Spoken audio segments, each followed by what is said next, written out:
तृतीय सूत्र में अपने गुरु को नमः शिवाय से प्रणाम निवेदित करने को कहा गया है। शिष्यता के भावनांतरण के लिए अपने गुरु को प्रणाम निवेदन का प्रयास आवश्यक है।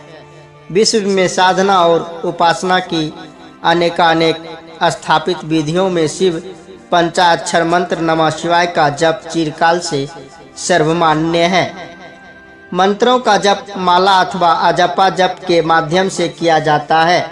मंत्र जप की अजपा जप विधि सर्वोत्तम है। अजपा जप विधि से नमः शिवाय का मनन शिव को पल प्रतिपल प्रणाम निवेदित करने की विधि है। ज्ञातव्य है कि शिव पंचाक्षर मंत्र महेश्वर शिव के समग्र स्वरूप को प्रणाम संप्रेषित करता है। नमन का निवेदन पूर्णता एक भाव स्थिति है। भावजनित प्रणाम ही उन्हें ग्राह्य है। अजपा जप में श्वास पर श्वास की सामान्य गति पर मंत्रों का सयास जप जब गुरुदया से अनायास चलने लगता है तभी अजपा जप परिभाषित होता है और यह गुरुदया से ही संभव है। शिव गुरु के नमन हेतु रुद्राक्ष अथवा उंगलियों पर शिव पंचाक्षर मंत्र के जप की प्रक्रिया भी अपनाई जा सकती है। वैसे शिव के शिष्य मंत्र जप की अजपा जप विधि को ही सर्वोत्तम मानते हैं। आत्मबोध की मामूली सी रसीम रेखा बहुत कुछ आलोकित करने में समर्थ होती है। यदि उसका पूरा प्रकाश मिल जाए तो बात ही क्या। जिन घटनाओं ने हरिंद्रानंद के चित्त में भगवान शिव के आकर्षण की आंधी बहा दी थी, उन्हीं घटनाओं के सहारे वे लोगों की अनुवृत्ति गुरु शिव से स्थापित करने की दिशा में प्रयासरत थे।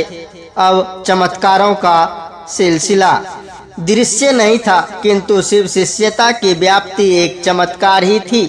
कुछ लोगों ने शिव को गुरु सहर्ष स्वीकार किया तो कुछ ने अपनी समस्याओं के समाधान के निर्मित कारण जो भी रहा हो, परिणाम समय समय पर सभी को प्राप्त हो रहे थे।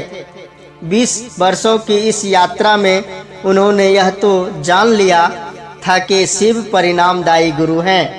एक बार शिव गुरु की चर्चा के क्रम में वे समझा रहे थे कि वैसे लोग जिनका ज्ञान शास्त्रों से लिपटा है, जो ग्रंथों के द्वारा ही आत्मबोध प्राप्त करना चाहते हैं, वे ज्ञान तो प्राप्त कर लेते हैं किंतु उन्हें आत्मानुभूति नहीं हो पाती। आत्मानुभूति तो जगत गुरु अथवा ईश्वरीय सत्ता की दया से ही लभ्य है।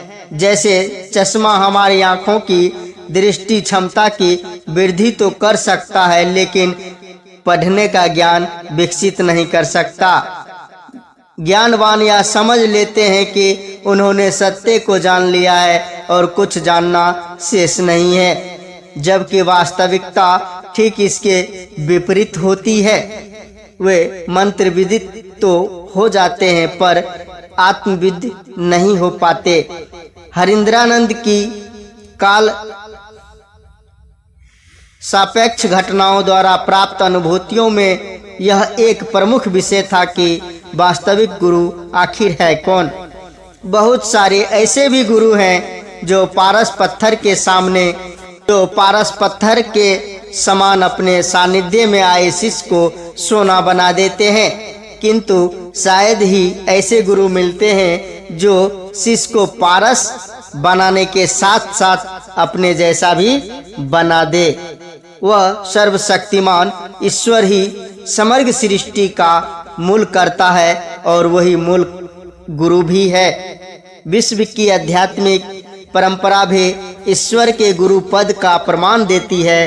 परम सत्ता से ज्ञानार्जन के उपरांत ही शास्त्र आलेखित हुई है। वेदों को भी ईश्वर की वाणी कहा गया है। आगम ग्रंथों में शिव और देवी के परस्पर संवाद के माध्यम से पूजा अर्चना के विभिन्न आयाम व्याख्यात हुई है। उन्हें जगत गुरु और गुरुओं का गुरु कहा गया है।